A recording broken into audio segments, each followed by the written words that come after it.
Russia's largest Shahed-drone factory sits more than 1,000 kilometers, well over 600 miles, inside its own territory, at the Alabuga Special Economic Zone in Tatarstan. For the first 2 years of this war, that distance was basically the plant's only defense. Then, in April 2024, a single Ukrainian aircraft flew the whole way in and reached the site anyway. What followed was an air defense buildup that has grown every year since. Radar-linked towers around the perimeter, more than 20 of them by 2026, now carrying gun and missile systems. 13 months after that first strike, 6 more Ukrainian aircraft came for the plant again. 4 were shot down before they arrived. 2 were not. So what does a wall like this actually stop? And what can 1,000 kilometers and more than 20 gun towers still fail to catch? Start with what the wall is actually protecting.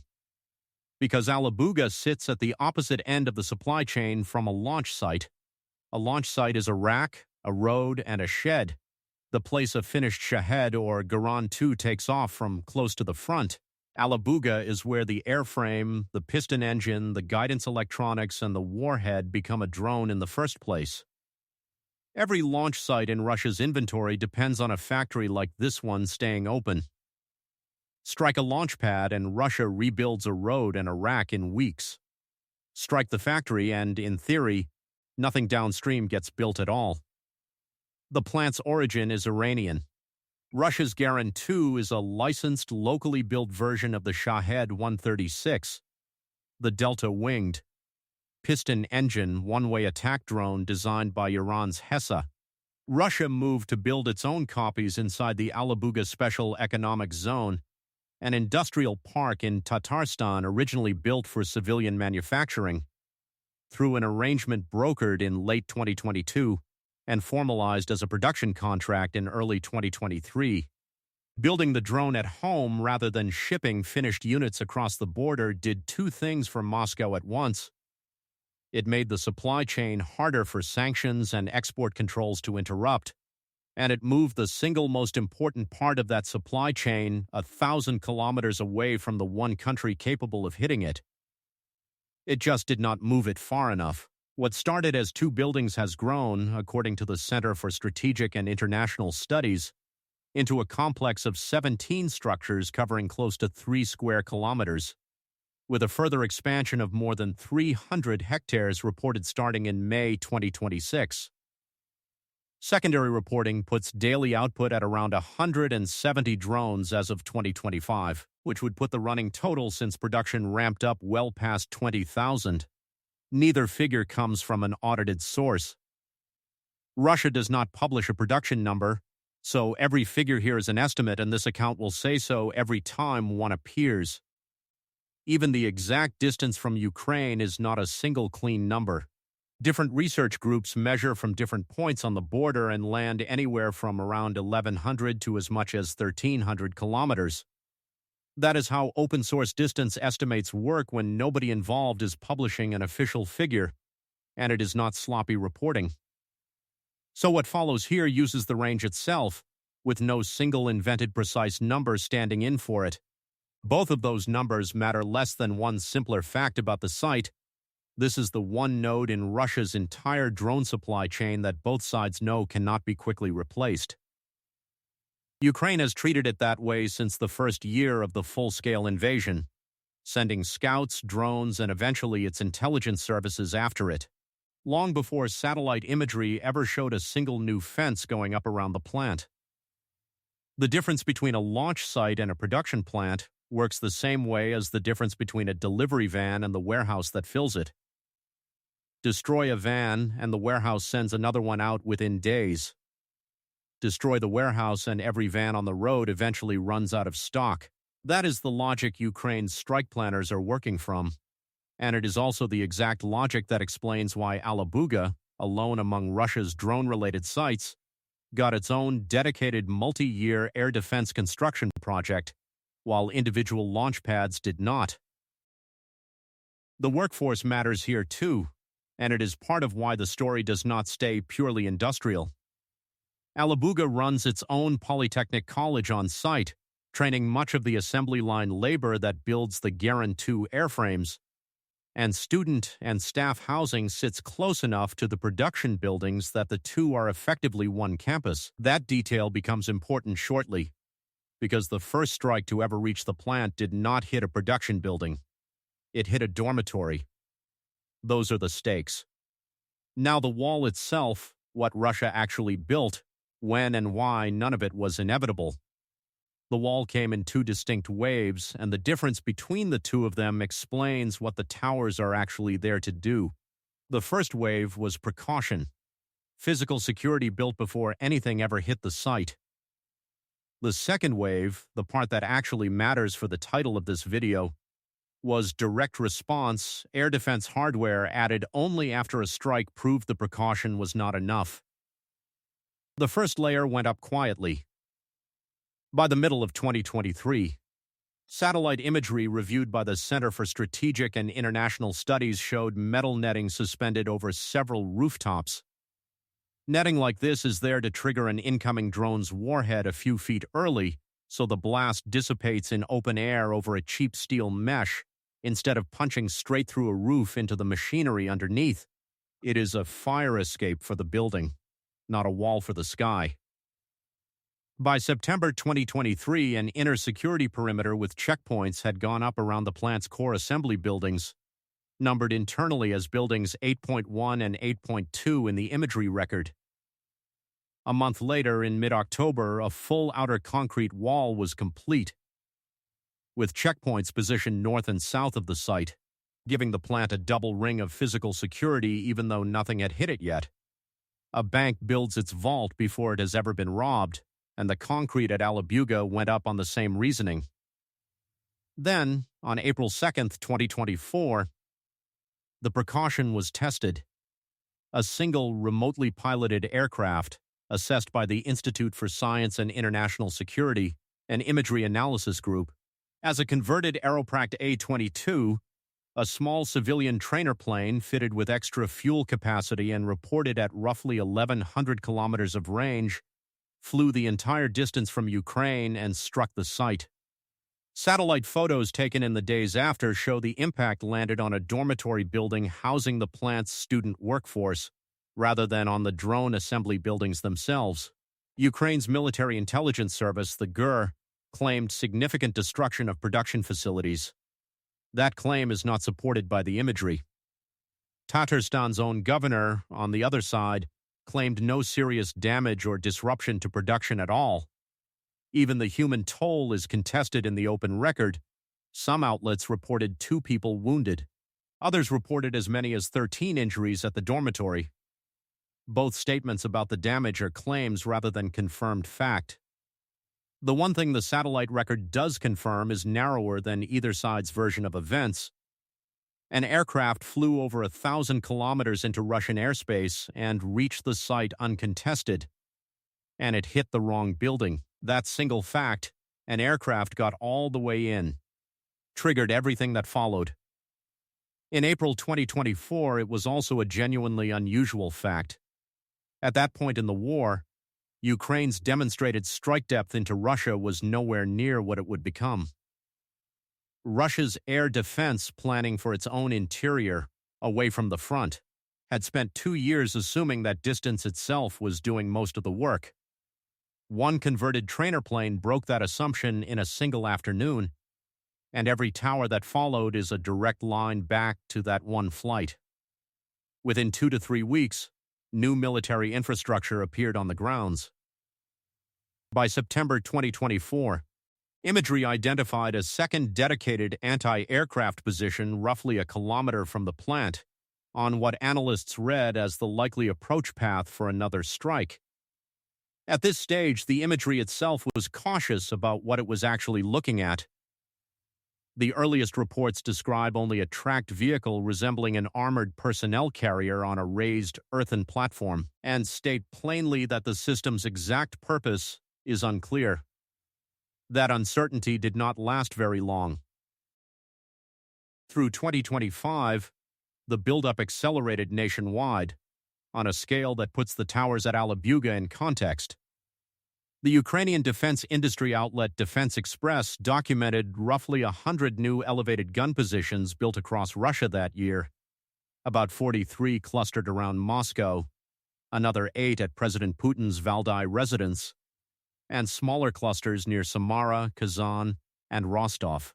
Out of that entire nationwide list, Defense Express names Alabuga specifically as one of the few sites outside the capital getting what the outlet calls a concentrated tower network. That is the tell. This factory is being defended at a level the outlet otherwise reserves for leadership sites like Valdai. By early 2026, Radio Free Europe's Sistema investigation was describing more than 20 towers on the Alabuga grounds, several of them now carrying Pantsir gun and missile systems alongside heavy machine guns. That count comes from a journalistic investigation, and no single imagery analysis group has independently published a precise number of its own. So treat it as the best available estimate rather than an audited total. A separate, unverified claim from Atesh, a partisan-linked resistance group rather than an independent imagery analyst, put Pantsir modules on the towers as early as August 2025. That claim did not come from satellite imagery and should be read as a lead rather than a confirmed date. Notice what happened between the September 2024 tower and the 2026 count. In 2024, nobody could say for certain what was on the tower. By 2026, multiple outlets describe Pantsir with confidence. Some of that is better information reaching the public. Some of it is reporting getting more certain than the imagery underneath it actually is. Pantsir is the best supported reading here, while the earliest identification was never as clean as the later headlines make it sound. The reason anyone would bother elevating an air defense vehicle onto a tower in the first place comes down to geometry. A Pantsir is a single vehicle carrying both a radar and a short-range gun missile system in one package, twin 30mm autocannons for close targets, plus a magazine of up to 12 guided missiles rated out to roughly 20 kilometers, built by published specification to shoot down things like cruise missiles and jets.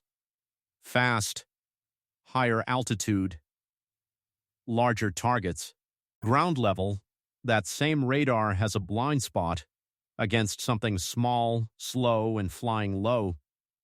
The exact profile of a converted trainer plane or a long-range strike drone hugging the terrain. Put the same radar and the same launcher on top of a tower, and you push the horizon out and open a sightline into that low-altitude gap. It is the same logic as a lighthouse. Raise the light and you see further down toward the water as well as out across it. That is the idea behind every one of Alabuga's new towers. It shrinks the blind spot without closing it.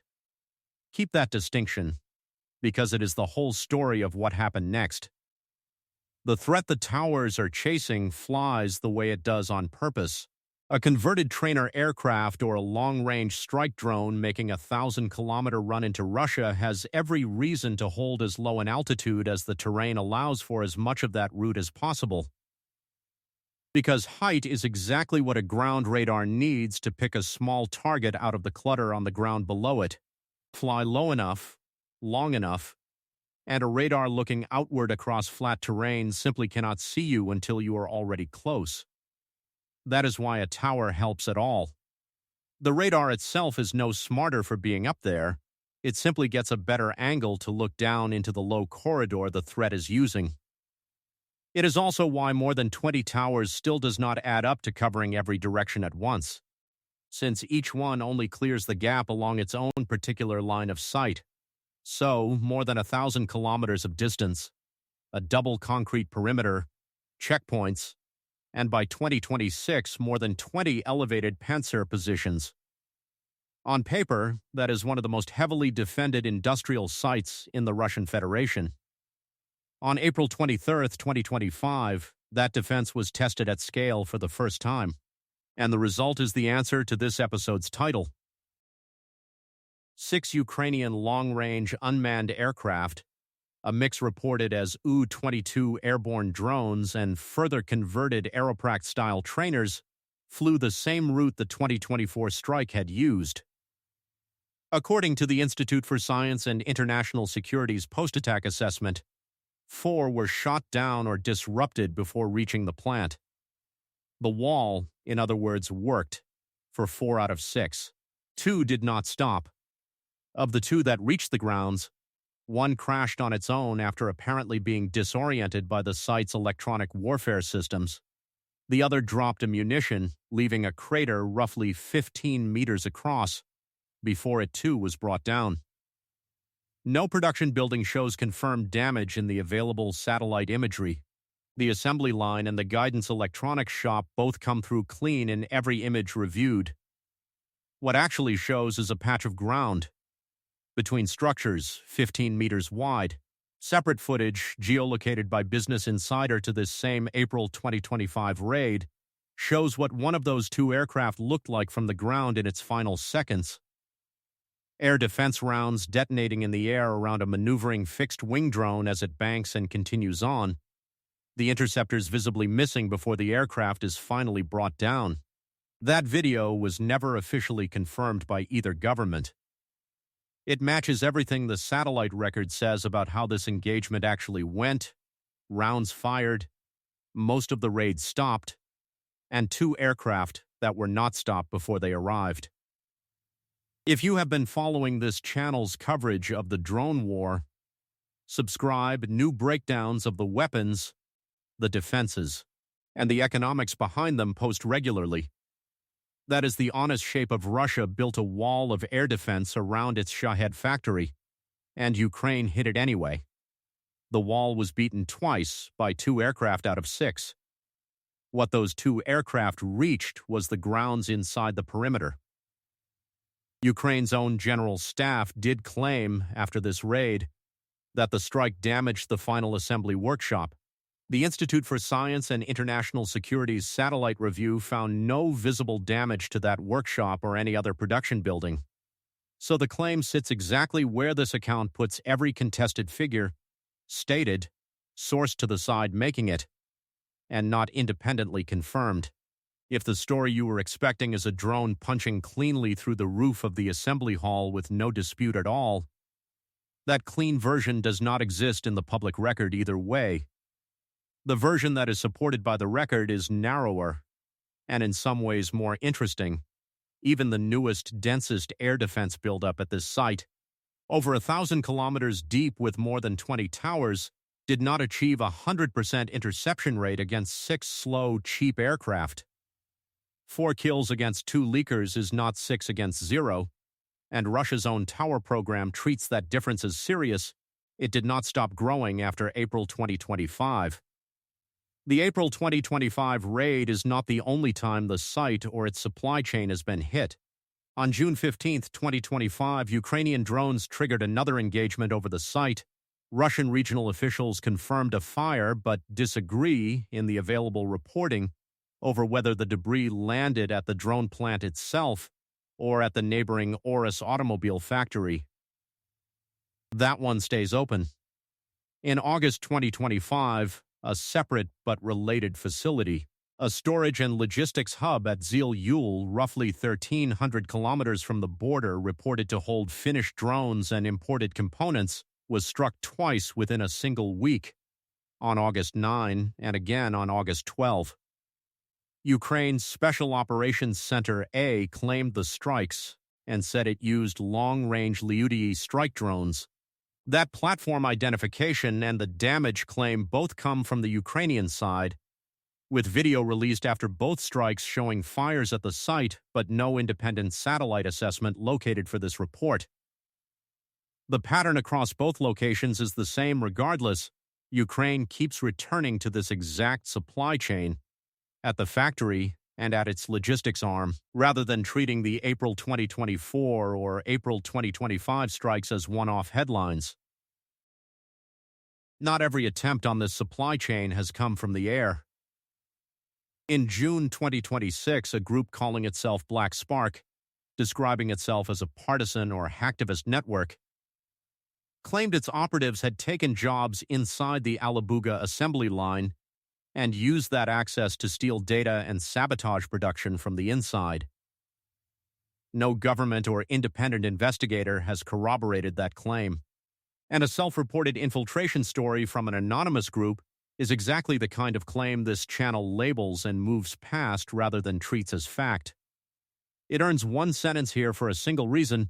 It shows that the pressure on this site is a question of who gets past the checkpoints on the ground as much as it is a question of what gets past the towers. And a checkpoint is a harder wall to build than a fence.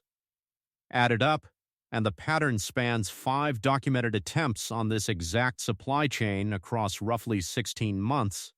The April 2024 aircraft, the April 2025 6-drone raid, the disputed June 2025 fire, and the 2 Zil-Yul strikes in August. Some hit their target cleanly, some are contested, and none has produced confirmed damage to the Gerran 2 assembly buildings themselves. 5 attempts on one supply chain in 16 months is a standing campaign, and Russia's tower count is the direct dated response to that campaign rather than to any single strike. The cost of all this carries the same hedge as every other figure in this account, and it is the number that explains Russia's decision. No single audited number exists for what a Pantsir system costs, but estimates from research institutes including CSIS and RUSI repeatedly place a unit in the tens of millions of dollars, and every missile it fires costs a meaningful fraction of that again. The aircraft it is built to shoot down, an Aeropract-style trainer converted into a one-way strike platform, or a long-range strike drone like the ones used in the later raids, is worth a small fraction of a single interceptor round, let alone the vehicle firing it. Building more than 20 of those towers around one site is not a cheap decision, and Russia made it anyway. That signals what Alabuga actually is to Moscow, the one factory worth diverting scarce air defense hardware away from the front line to protect. None of this means the wall is theater.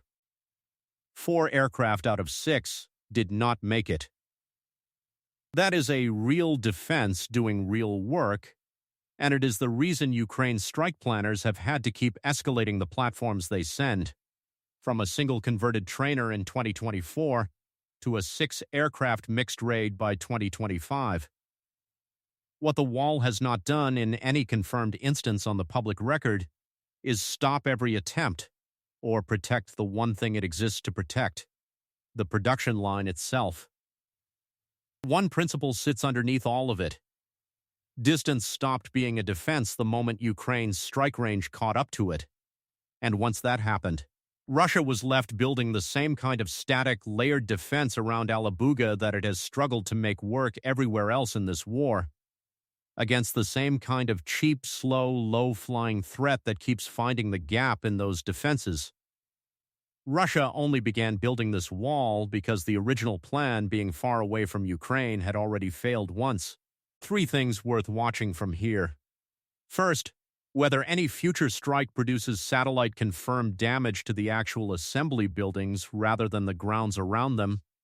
That would be the moment the story changes from penetration to production loss, and nothing published so far has crossed that line. Second, whether the tower count keeps climbing past 20, because a defense that has to keep growing every year has improved its odds without solving its core problem. Third, whether Russia starts pulling Pantsir units from other priorities, the way it already has around Moscow, to keep feeding this one site. Because that reallocation is itself a cost Ukraine is imposing without ever landing a drone on the roof. This is not the only place in this war where a static, layered defense has run into the same problem. Russia's naval base at Novorossiysk spent 3 years adding barges, patrol boats, and anti-drone netting after repeated Ukrainian strikes. A buildup independently documented by Oryx, the Institute for the Study of War, and the UK Ministry of Defense. In December 2025, a Ukrainian underwater drone still reached the Kilo-class submarine Kolpino at its pier there, the first confirmed unmanned underwater strike on a submarine in naval history. The domain is different, water instead of air, but the shape of the failure is the same. Build a wall sized for the last attack, and the next attempt is built to go around it rather than through it. Alabuga's towers are doing in the air what Novorossiysk's boom barriers do in the water, and they were built one strike behind the threat they are meant to stop. The wall around Alabuga is real, expensive, and growing. It has also, on the one occasion it was tested at scale, let 2 aircraft in 6 reach the inside of the perimeter it was built to seal. No factory was destroyed. What Russia has instead is a factory it has now had to spend a fortune defending and still cannot fully close off. That gap between what a wall promises and what it actually delivers is going to matter again the next time either side tests a defense built to stop a machine that costs less than the missile fired at it. The reason to keep watching Alabuga over the next year has little to do with any single strike. It is the direction both sides keep moving. Ukraine sending longer range, more numerous platforms at the same target rather than walking away after one failed raid. Russia adding towers rather than declaring the perimeter finished. Neither side is treating this as solved, and Alabuga will not be the last fixed site either side decides is worth building a wall like this around.